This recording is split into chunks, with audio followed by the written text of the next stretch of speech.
Hi, and welcome to another video by Jim the Car Guy.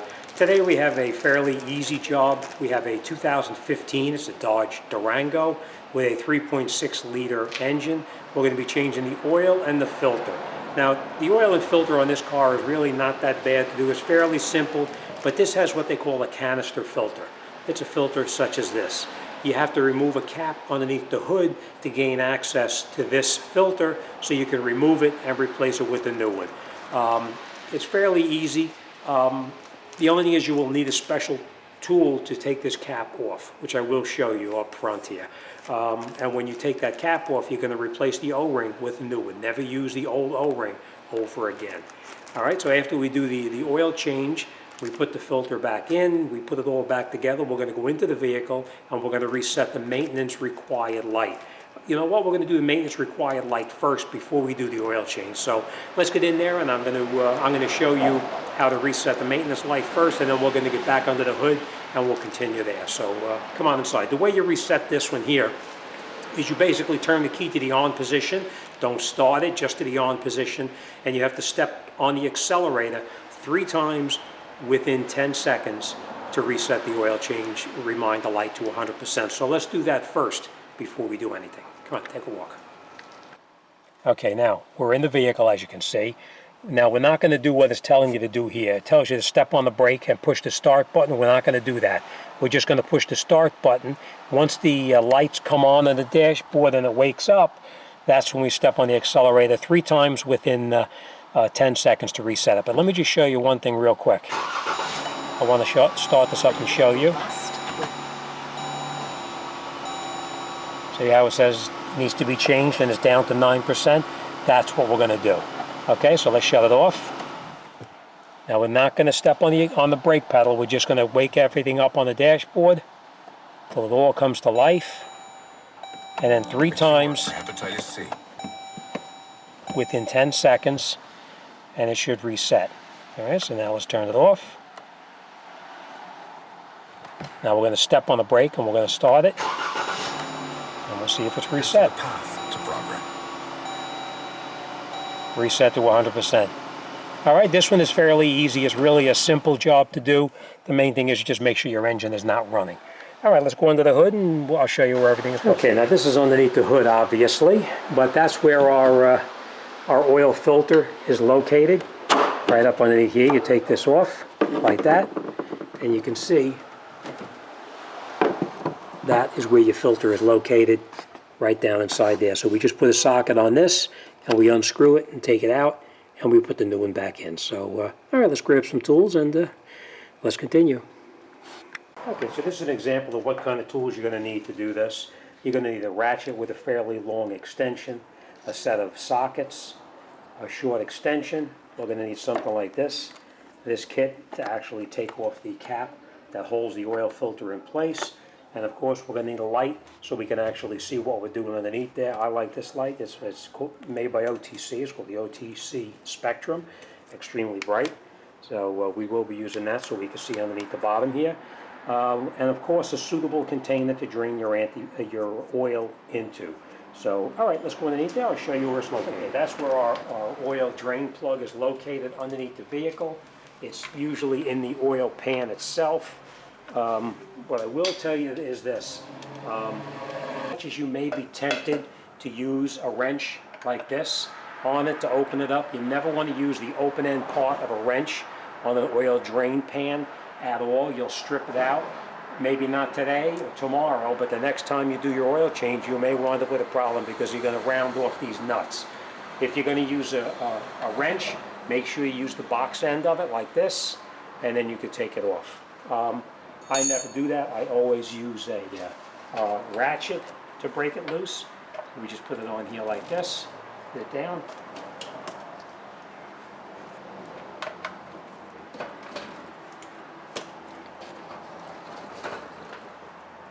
And then of course we're going to have a suitable container to drain the engine oil into.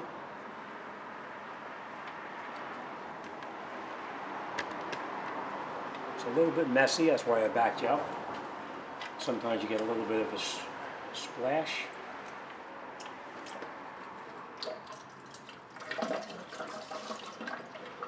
Alright, so we're just going to let our oil drain out now, and then once the oil finishes draining, then we'll come back and we'll reinstall our drain plug. So, alright, we'll come back in a couple of minutes then. Okay, and once your oil stops draining, then you screw your plug back in by hand until it's snug. And then we're just going to tighten it up just a little bit more. Wipe off any kind of residual oil that's underneath there. You never want to over tighten that and strip your drain plug out, so you want to just make it snug. Alright, let's lower the car down, and truck I should say. Okay, so now that we have the vehicle down on the ground, we're going to take our tool with a long extension, put it on top of it like that, and then we're going to take this to the, we're going to remove it counterclockwise.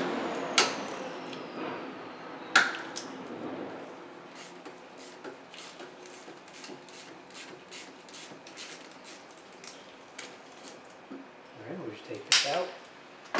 Now, make sure you have a bucket or something you can lift that filter up and put it into here, because it's going to drip just a little bit.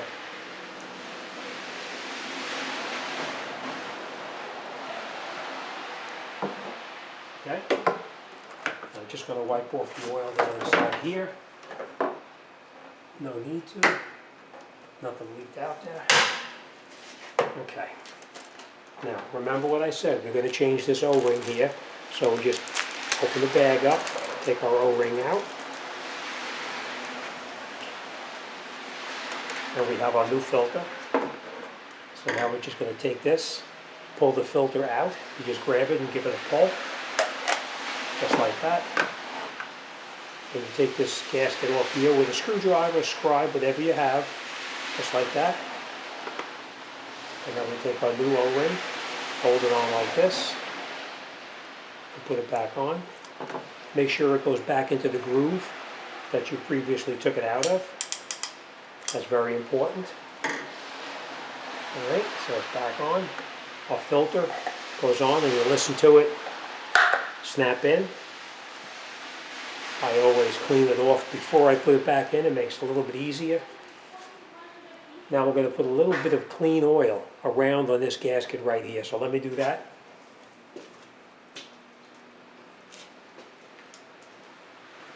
Okay.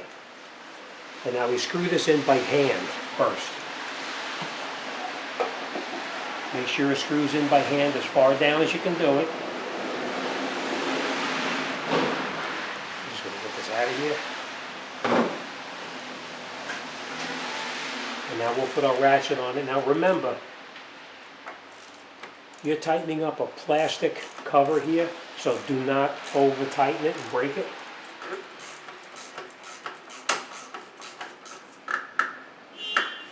And that's all you need to do. What seals it is the gasket, not by tightening it. That new gasket you put in seals it. Now we'll take our cover and put it back on. But before we put this cover on, we're going to put the oil in, and we're going to start it and make sure we have no leaks underneath here at all. So I looked it up on the computer already, and I know this vehicle takes 6 quarts of oil. And you always want to make sure you use the oil that's recommended for it. This calls for a 5W20. That's what we're going to put in.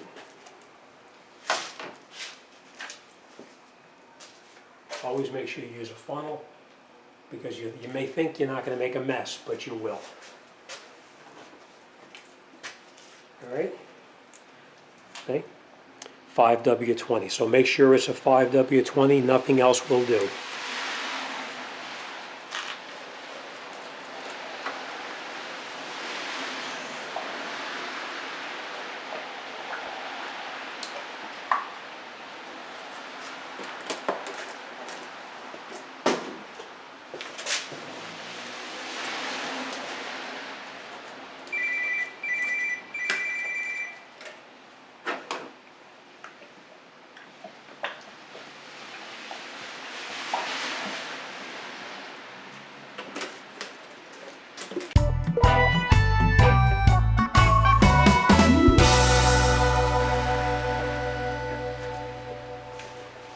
So now after we have our 6 quarts of oil in, we're going to put our cap back on. Make sure it's tight. And then we'll start it up and let it run for just a minute or two.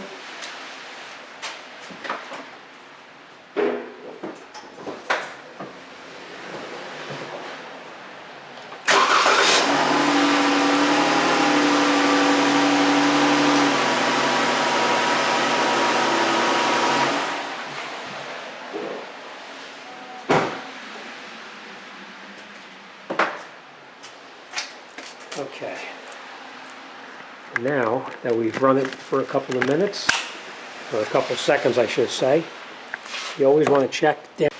Okay, and after you have the vehicle running, you always want to make sure that everything is nice and dry. There's no leaks down there, and as you can see, it's bone dry. And the last thing we're going to do is we're just going to pull the oil dipstick out here, and we're going to make sure it's up to the full mark.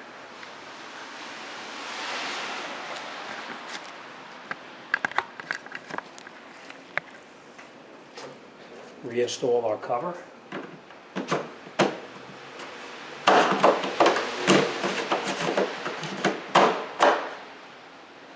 And we're just going to check our oil level.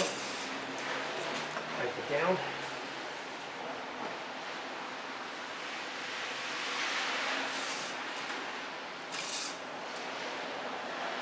We're going to check the stick. And as you can see, we're right up to the full mark. And that's it. Okay, so that's it. We reset our oil maintenance reminder light already, so we know we're at 100% right there. And that's it. We're out the door and on to the next one. All right, as always, thanks for watching. See you on the next one.